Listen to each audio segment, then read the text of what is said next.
Alors dans cette partie, nous allons voir comment lier un fichier dans Revit. Alors qu'est-ce que ça veut dire? Lier un fichier ici consiste donc à lier un fichier par exemple d'extension IFC ou DWG d'un autre logiciel dans Revit. Ici nous allons par exemple lier un fichier de H4 dans Revit d'un fichier DWG. Donc pour le faire, là nous allons par exemple changer de gabarit. Ici nous allons venir juste là et là nous allons cliquer tout simplement sur nouveau. Donc ici nous avons choisi comme gabarit plus le gabarit architecture mais le gabarit de construction. Et là nous allons valider. Donc là nous allons donc utiliser ce gabarit pour mener à bien cette petite opération. Donc ici, là nous allons nous rendre tout simplement dans Revit. Donc ici, dans H4 autant pour moi. Donc là nous sommes dans H4, vous reconnaissez ce plan n'est-ce pas? Donc c'est un plan sur lequel nous avons eu à travailler. Donc ici, nous allons commencer par enregistrer ce fichier. Donc nous allons enregistrer ce fichier en format DWG. Allez, nous allons aller dans enregistrer sous. Là, nous allons enregistrer ce fichier tout simplement sur le bureau pour facilement retrouver. Donc ce fichier qui a déjà été enregistré, donc réenregistrons à nouveau. Là, vous sélectionnez fichier DWG et vous cliquez tout simplement sur enregistrer.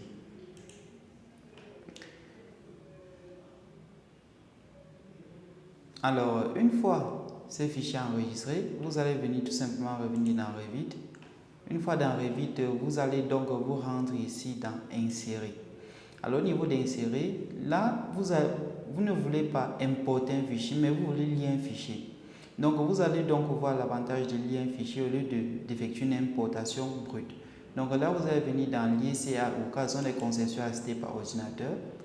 Donc ici, lorsque vous arrivez juste là, vous allez donc vous rendre naturellement dans le bureau où vous avez enregistré vos fichiers et là, vous avez votre fichier immeuble 3. Attention, ne double-cliquez pas dessus, cliquez tout simplement une seule fois dessus.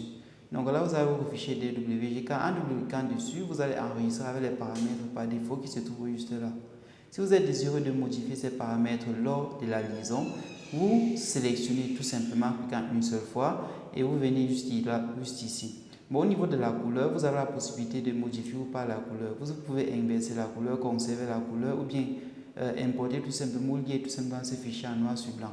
Vu que H4 utilise un fond blanc et Revit également, ici nous avons calé Revit à un fond blanc, nous allons donc conserver ces couleurs tout simplement pour que ça puisse s'afficher tel quel.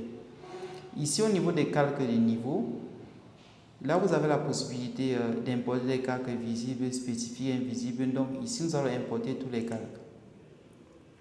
En ce qui concerne l'unité, au niveau de l'unité, vous avez la possibilité de choisir l'unité ou bien vous avez la possibilité de maintenir ou bien de garder l'option détection automatique.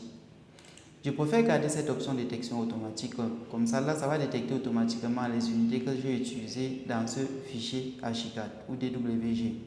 Donc en ce qui concerne le positionnement et la place tout simplement, donc pour la place, là vous pouvez tout simplement procéder ou bien placer tout simplement l'élément que nous avons enregistré en DWG à un certain niveau, à condition que vous veniez juste là et vous désélectionnez l'option vue active uniquement. Donc ici vous avez la possibilité de choisir donc les niveaux où vous pouvez tout simplement placer cet élément que vous désirez lier.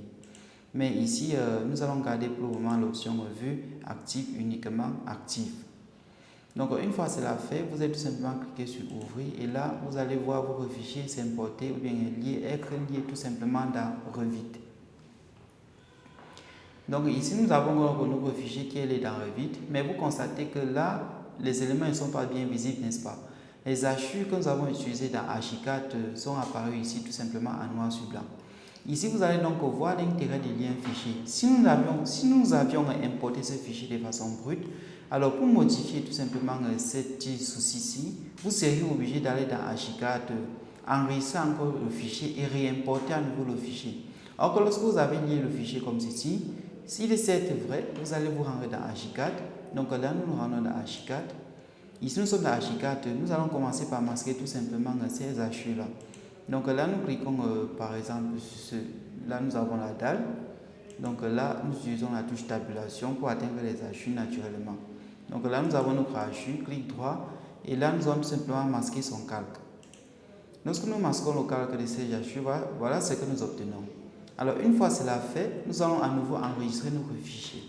Donc là, nous allons tout simplement enregistrer sous le même nom. Donc là, enregistrer sous, vous conservez le même nom exactement et là, vous enregistrez tout simplement.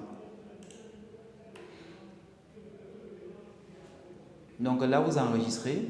Alors, une fois cela enregistré, vous rendez à nouveau, au lieu d'importer à nouveau, vous rendez tout simplement dans Revit. Alors, une fois dans Revit, ici, vous allez venir dans cette option. Il s'agit de la gestion des liens. Lorsque vous cliquez sur la gestion des liens, là, vous allez choisir donc le lien de la catégorie sur laquelle vous êtes en train de travailler. Rappelez-vous, nous travaillons sur les formats CAO. Donc là, vous cliquez juste là et là, vous avez immeuble 3 qui est le fichier sur lequel le fichier qu'on vient de lier tout simplement ou d'importer dans Revit.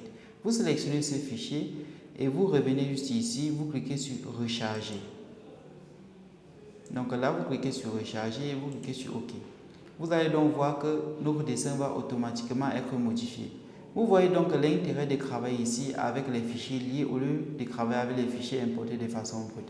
En ce qui concerne les cotations, comme nous le disions précédemment, là vous allez remarquer juste là que les cotations ici, il y a eu une reconnaissance d'unité.